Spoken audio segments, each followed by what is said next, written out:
नमस्कार, मैं हूं आपके साथ दीपक और आप देख रहे हैं टोटल लोकतंत्र। आज हम बात करेंगे तरारी, बेलागंज, इमामगंज और रामगढ़ में जो उपचुनाव हुए बिहार में, उस पर। दरअसल सभी कह रहे हैं कि क्या पीके असरदार रहे या असर रहे। बिहार में पीके का नाम काफी ज्यादा सुर्खियों में रहा। बिहार ही नहीं, पूरे देश में सुर्खियों में रहा कि पीके ने बहुत कमाल किया है, पीके बहुत मेहनत कर रहे हैं और प्रशांत किशोर इस बार चुनाव में काफी ज्यादा बेहतर प्रदर्शन करेंगे। लेकिन एक भी सीट हासिल नहीं हुआ।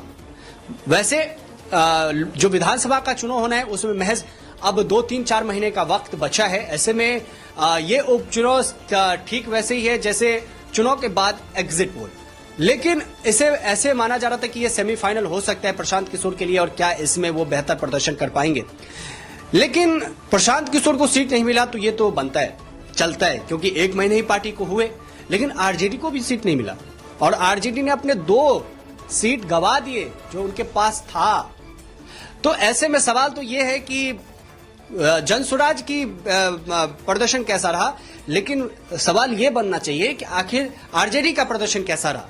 क्योंकि अभी तक हम बात कर रहे थे कि आरजेडी और जेडीयू, बीजेपी, इन सब के बीच की लड़ाई, लेकिन यदि उसमें प्रशांत किशोर की भी एंट्री होती है तो कहीं ना कहीं ये किसके लिए सवाल बनना चाहिए, किसके लिए सबक का विषय बनना चाहिए। आरजेडी के लिए या जेडीयू के लिए खतरा, किसके लिए खतरा बन सकते हैं जनसुराज। जनसुराज के करता धरता प्रशांत किशोर भले ही पर्दे के पीछे हो और उम्मीदवार उनके आगे, अध्यक्ष उनके आगे, लेकिन हर कोई जानता है कि मास्टर माइंड कौन है और किसका माइंड काम कर रहा है, क्या कर रहा है, नहीं कर रहा है, रणनीति कौन बना रहा है। प्रशांत किशोर ने जब प्रेस कॉन्फ्रेंस किया तो उस दौरान उन्होंने कहा कि देखिए ऐसा है कि ये इस चुनाव को हम ऐसे नहीं जाने देंगे और अभी किसी भी कार्यकर्ता को हार मानने की जरूरत नहीं है, उदास होने की जरूरत नहीं है, क्योंकि हम पहले ही चुनाव में तीसरे नंबर पर रहे। 10% के आसपास प्रशांत किशोर को वहां पर वोट मिले हैं। ऐसे में काफी ज्यादा बेहतर प्रदर्शन कहा जाएगा।